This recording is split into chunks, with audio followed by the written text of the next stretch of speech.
Hello all. మనం ఈ వీడియోలో లెటర్ ఆఫ్ క్రెడిట్ గురించి డిస్కస్ చేద్దాం. అసలు ఈ లెటర్ ఆఫ్ క్రెడిట్ అనే కాన్సెప్ట్ ఎందుకు వచ్చింది అంటే, బేసిక్‌గా ఒక బయ్యర్ ఉన్నాడు. అలానే ఒక సెల్లర్ కూడా ఉన్నాడు. సో, ఇప్పుడు ఈ బయ్యర్, సెల్లర్ సేమ్ కంట్రీలో ఉన్నారు. So, buyer, seller same country. Let us take ఇండియాలో ఉన్నారు. సో, ఇలాంటప్పుడు వీళ్ళ మధ్య buying and selling on credit అప్పు మీద ఈజీగా జరిగిద్ది. సో, బయ్యరు, సెల్లరు సేమ్ లొకాలిటీలో ఉన్నప్పుడు వీళ్ళ మధ్య అప్పు మీద కొనటం, అప్పు మీద అమ్మటం చాలా తేలిగ్గా జరిగిపోయింది. ఇద్దరు ఒకే ఏరియాలో ఉన్నారు కాబట్టి ఒకళ్ళ మీద ఒకళ్ళకి నమ్మకం కూడా ఉండింది. But international transactions like exports and ఇంపోర్ట్స్‌లో ఇది కుదరదు. ఎందుకు? ఎక్స్‌పోర్ట్స్‌లో బయ్యర్ ఒక కంట్రీలో ఉంటాడు. సెల్లర్ వేరే కంట్రీలో ఉంటాడు. సో, ఎక్స్‌పోర్ట్స్ అండ్ ఇంపోర్ట్స్‌లో బయ్యర్, సెల్లర్ పర్సనల్‌గా మీట్ అవ్వాలి అని రూల్ లేదు. They may interact with each other through telephone or emails. ఇలాంటప్పుడు ఒక్కొక్కళ్ళు ఒక్కొక్క దేశంలో ఉన్నారు. కాబట్టి దేశం టు దేశం చట్టాలు మారిపోతాయి. I mean country to country laws will change. ఇలాంటప్పుడు in case other party default చేసినా మళ్ళీ వాళ్ళ మీద కేసు వేయటం ఇవన్నీ కూడా చాలా ప్రాబ్లమేటిక్. ఫర్ ఎగ్జాంపుల్ బయ్యర్ సెల్లర్‌కి సరుకు పంపి అని అడ్వాన్స్ పే చేశాడు. ఇండియాలో ఉన్న బయ్యర్ సెల్లర్‌కి సరుకు పంపి అని మనీని పే చేశాడు అమెరికాలో ఉన్న సెల్లర్‌కి. ఇప్పుడు సెల్లర్ కనుక గూడ్స్ పంపీయకపోతే బయ్యర్ మళ్ళీ ఏదైనా కేసు వేయాలి అన్నా యూఎస్ దాకా వెళ్ళాలి. సేమ్ సెల్లర్ కూడా ముందు సరుకు పంపించాడు. ఇప్పుడు బయ్యర్ మనీ ఇవ్వలేదు అనుకో, ఇప్పుడు సెల్లర్‌కి కూడా ప్రాబ్లమే. సో, ఇంటర్నేషనల్ ట్రాన్సాక్షన్స్‌లో బయ్యర్, సెల్లర్ డిఫరెంట్ కంట్రీస్‌లో ఉంటారు కాబట్టి బేసిక్‌గా క్రెడిట్ ట్రాన్సాక్షన్స్ చేయాలి అంటే భయపడతారు.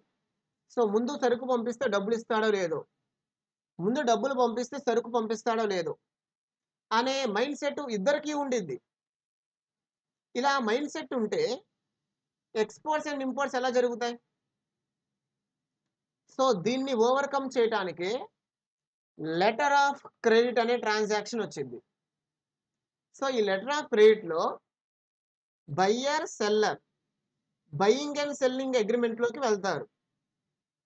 ఇప్పుడు ఈ బయ్యర్‌ని మనం ఇంపోర్టర్ అని కూడా చెప్పొచ్చు. బికాజ్ ఈ లెటర్ ఆఫ్ క్రెడిట్ ఎల్ఓసి అనేది ఇంటర్నేషనల్ ట్రాన్సాక్షన్స్‌లోనే ఉండిద్ది.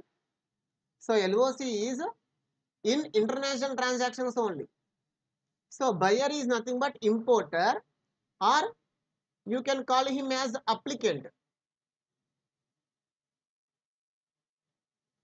సెల్లర్‌ని ఎక్స్‌పోర్టర్ అని చెప్పాలి. బికాజ్ ఫారెన్ నుంచి మన దేశంలోకి సరుకు పంపిస్తున్నాడు. సో, ఎక్స్‌పోర్టర్ అవుతాడు. లేదా బెనిఫిషియరీ అని కూడా చెప్పొచ్చు. ఎందుకు అంటే ఈ ఎల్ఓసిలో అల్టిమేట్‌గా బెనిఫిట్ పొందేది సెల్లరే. అంటే సెల్లర్‌కి పేమెంట్ వెళ్ళిద్ది ఈ ఎల్ఓసి ట్రాన్సాక్షన్‌లో. సో, అందుకే సెల్లర్‌ని బెనిఫిషియరీ అని చెప్పాలి. సో, ఇప్పుడు ఇండియాలో ఉన్న బయ్యర్ మన ఇండియాలో ఉన్న ఒక బ్యాంక్‌ని అప్రోచ్ అవుతాడు. సో, మన ఇండియాలో ఉన్న ఏదో ఒక bank let us take State Bank of India. మన ఇండియాలో ఉన్న స్టేట్ బ్యాంక్ ఆఫ్ ఇండియాని అప్రోచ్ అవుతాడు. సో, అప్రోచ్ అయ్యి స్టేట్ బ్యాంక్ ఆఫ్ ఇండియాతో చెప్తాడు. అమెరికాలో సెల్లర్ ఉన్నాడు. Let us call him as Alex. అమెరికాలో అలెక్స్ అనే సెల్లర్ ఉన్నాడు. ఈ సెల్లర్ నాకు సరుకు పంపియాలి. కాబట్టి ఈ సెల్లర్‌కి ఫేవర్‌గా ఒక ఎల్ఓసి క్రియేట్ చేయండి అని ఇండియాలో ఉన్న buyer let us call him Ram. So, ఇండియాలో ఉన్న రామ్ ఎస్‌బిఐకి చెప్తాడు. సో, ఇప్పుడు ఎస్‌బిఐ ఒక ఇన్‌స్ట్రుమెంట్ క్రియేట్ చేసిద్ది. ఈ ఇన్‌స్ట్రుమెంట్‌ని ఎల్ఓసి అని చెప్పాలి. ఈ ఎల్ఓసి ప్రత్యేకత ఏంటి అంటే it is nothing but A bank guarantee. So, SBI యూఎస్‌లో ఉన్న ఎలెక్స్కి చెప్తుంది, నువ్వు సరుకు పంపి, డబ్బులు ఇచ్చే పూచి నాది అని ఎస్బీఐ ఒక హామీ ఇచ్చింది. It is like a promise, it is like a bank guarantee. కాకపోతే అమెరికాలో ఉన్న ఎలెక్స్ మన ఇండియన్ బ్యాంకుని నమ్మాలి అని రూల్ లేదు. సో అమెరికాలో ఉన్న వాళ్ళకి మన ఇండియన్ బ్యాంక్స్ గురించి తెలియదు. కాబట్టి డైరెక్ట్గా మన ఎస్బీఐ కమ్యూనికేట్ అయితే తను ఎందుకు నమ్ముతాడు? సో ఫారిన్ కంట్రీస్లో బ్యాంక్స్ మనకు తెలుసా? తెలియదు. కాబట్టి ఎలెక్స్ కూడా నమ్మడు. కాబట్టి ఇప్పుడు మన ఇండియాలో ఉన్న స్టేట్ బ్యాంక్ ఆఫ్ ఇండియా అమెరికాలో ఉన్న ఒక బ్యాంకుతో కమ్యూనికేట్ అయ్యింది. Let us take Bank of America. So మన Indian bank, nothing but State Bank of India will communicate with American bank. So American bank పేరు బ్యాంక్ ఆఫ్ అమెరికా. ఈ American బ్యాంక్ని advising bank అని చెప్పాలి. సో మన Indian bank ఎల్ఓసిని ఎలెక్స్కి ఫేవర్గా create చేసి American బ్యాంకుకి పంపించింది. నథింగ్ బట్ అడ్వైజింగ్ బ్యాంకుకి పంపించింది.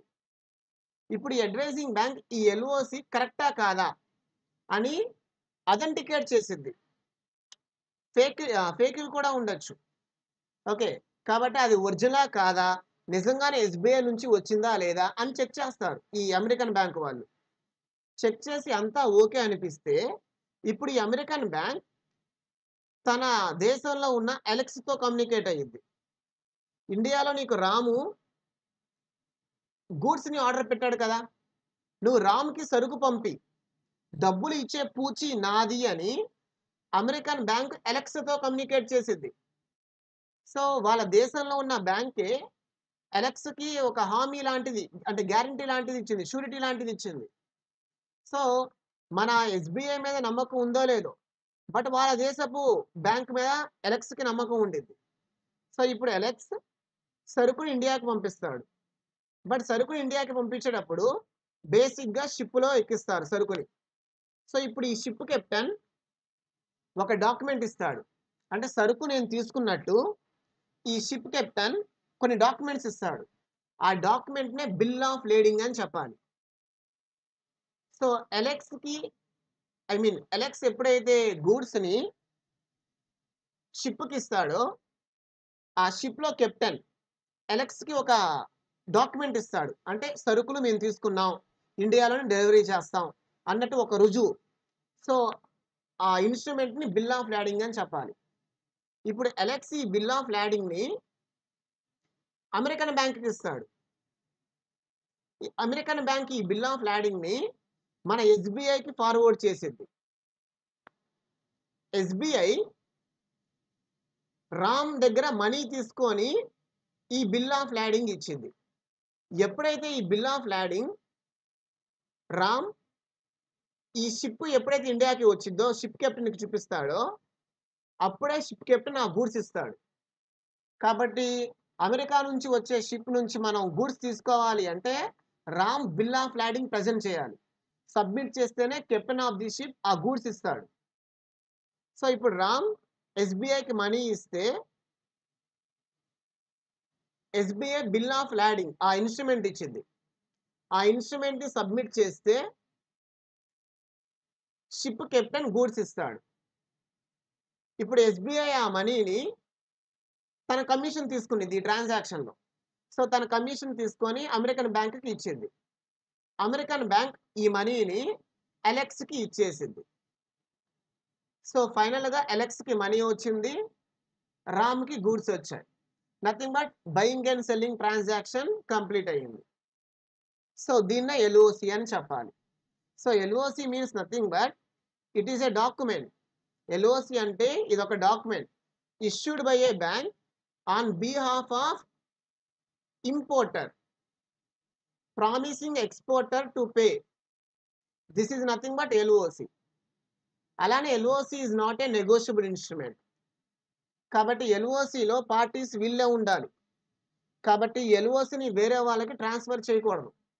So LOC is not a negotiable instrument.